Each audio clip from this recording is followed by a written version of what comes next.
मुंगी आणि कबूतर. एकदा एक तहानेने व्याकुळ झालेली मुंगी पाणी प्यायला नदीवर गेली.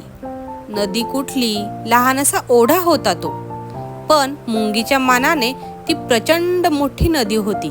वाकून पाणी पिता पिता तिचा पाय घसरला आणि ती पाण्यात पडली आणि दगडांमधून ठेच काढत वेगाने वाहून जाऊ लागली. जीवाच्या आकांताने ती ओरडली, वाचवा हो वाचवा. ती झाडाजवळून वाहत चालली असताना झाडावर स्वतःशी गात बसलेल्या कबुतराने तिचा आवाज ऐकला. त्याने लगेच एक पान तोडले आणि मुंगीच्या समोर टाकले. मुंगी त्या पानावर चढली. वाहत वाहत ते पान दगडाला अडकले आणि ती मुंगी सावकाश खाली उतरली. तिने कबुतराचे मनापासून आभार मानले आणि तशीच ओल्या अंगाने घरी परतली.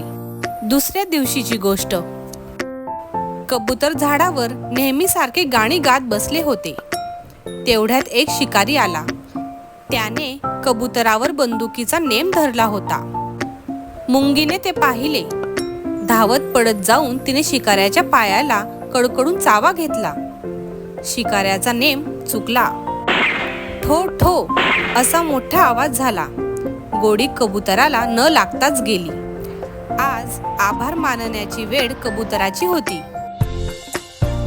तात्पर्य: दुसऱ्याला केलेली मदत कधीही वाया जात नाही, त्याचा फायदाच होतो.